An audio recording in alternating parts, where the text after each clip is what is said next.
Salut tout le monde, comment ça va? Très bien. Je suis encore un petit peu enrhumé, ça s'entend peut-être. Donc, Macron est déçu.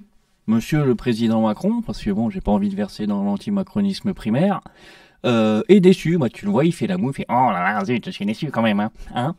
Et donc, on va essayer de voir pourquoi. Et surtout, je vais te dire pourquoi est-ce que c'est pas très honnête de sa part de nous dire les choses comme ça quand même, hein. Avant toute chose, bon, j'ai toujours évité de faire ça depuis que je suis sur YouTube. Les injonctions des algos, j'aurais toujours dit d'aller se faire voir chez les Grecs, mais là, ça devient compliqué au niveau de la visibilité.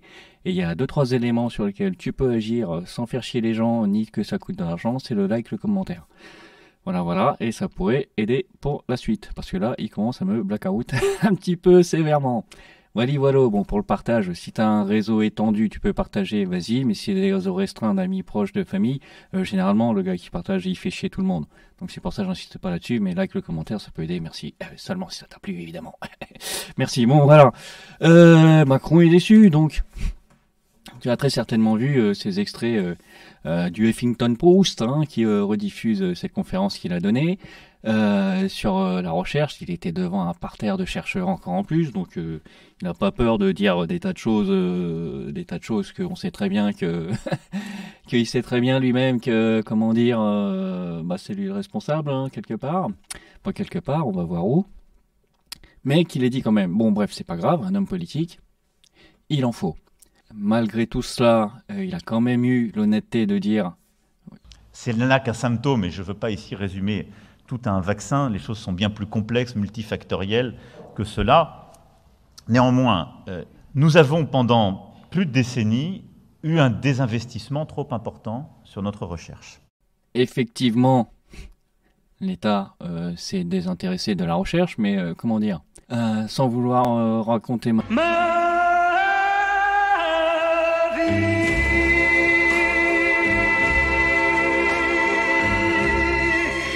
Je suis de formation initiale scientifique, dans la chimie, et déjà à l'époque, on me disait à l'école, pour faire des sciences, chimie, mesure physique, donc option informatique, pour faire des sciences, faut se barrer de la France. Déjà il y a 30 ans, donc le problème, on ne peut pas accuser que Macron, tous les autres avant lui, depuis au moins 30 ans, c'est le même bordel. Donc, j'ai pas la prétention ici de donner des conseils à Macron. Macron, il doit avoir environ 500 millions de conseillers, chacun spécialisé dans un domaine particulier, payé chacun 10 000 euros de l'heure pour lui apporter des informations de très haute qualité. Donc, c'est pas moi qui vais apprendre quoi que ce soit. Néanmoins, je ne peux que relever certaines choses, à savoir que dans le Code de santé publique, l'article L1411-1 nous dispose que la nation définit sa politique de santé afin de garantir le droit à la protection de la santé de chacun. La politique de santé relève de la responsabilité de l'État. Bon, je te passe que des extraits parce que l'article est méga long. La politique de santé comprend, qu'est-ce que c'est que la politique de santé qui dépend de l'État? Notamment, huitièmement, la production, l'utilisation et la diffusion des connaissances utiles à son élaboration et à sa mise en œuvre. Bon, tout ça, c'est un peu de l'administratif, tout simplement.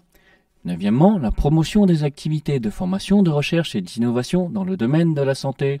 Donc voilà, pile poil dans le sujet, oui, effectivement, en même temps on est dans le code de santé publique, ça peut pas être autrement, mais justement, son désappointement, c'est les vaccins, voilà, ce que dispose le code de santé publique en matière de politique de santé. Donc il y a largement sa part, lui, mais comme j'ai déjà dit, tous les gouvernements avant lui depuis 30 ans, la fuite des cerveaux, c'est pas moi qui l'ai inventé et ça date pas d'hier.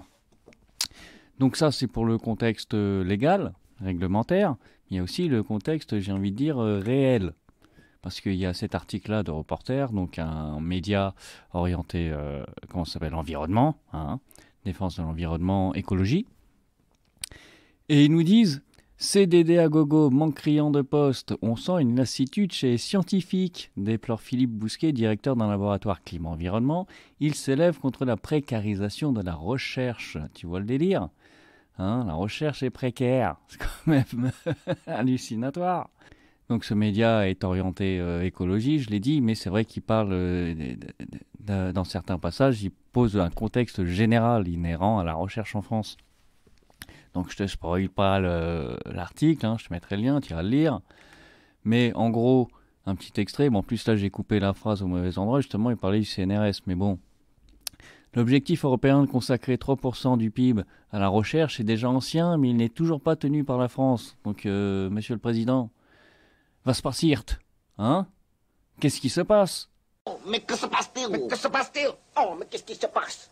Et à la fin, il nous rajoute, en termes de ressources financières, nous ne sommes pas malheureux. Bon, bah, quelque part, déjà, c'est bien.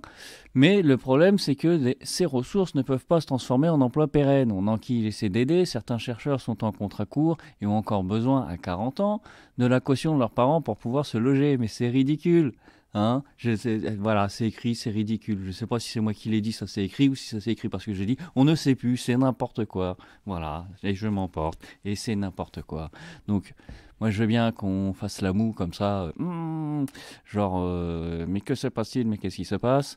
Mais le fait est que l'État a plus que son rôle à jouer. Ça semble un petit peu évident, non? En plus, c'est écrit dans les lois. Et les engagements économiques européens. Alors, qu'attendez-vous, messieurs, dames? Et le pire dans cette histoire, c'est que les plus gros financeurs de recherche médicale, pour le coup, c'est une asso, c'est le Téléthon. On a toujours trouvé ça, mais aberrant. Qui c'est qui s'occupe de trouver des milliards?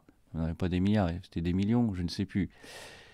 Mais ça m'énerve, c'est les gens qui sont obligés de se démerder tout seuls pour trouver des financements pour la recherche fondamentale en santé. C'est incroyable, c'est incroyable. Donc voilà. Je vais m'arrêter là parce que chaque fois que j'y pense, ça m'énerve. C'est super ce qu'ils font Téléthon, mais punaise. Comment ça se fait que c'est eux qui s'occupent de ça? Qu'est-ce qu'il fout l'État? Incroyable, aberrant. Donc voilà, je vais m'arrêter là. Merci pour ton attention. Voici, c'était donc les dispositions légales et puis les faits concrets de la vie de tous les jours qui font que ça patine dans la semoule. Pourtant, en matière de recherche-développement en agronomie, on a le summum du monde. On a le CNRS. Pour tout le reste, Ariane Espace. Pourquoi? Enfin, je dis pourquoi, c'est une question rhétorique. C'est tout simplement qu'il y en a un qui joue pas le rôle qu'il devrait jouer. On se demande pas qui c'est. Regardez pas qui je vise. Oh, le gouvernement. Bon, allez, je vous laisse là. Merci pour votre attention. Ciao, à bientôt.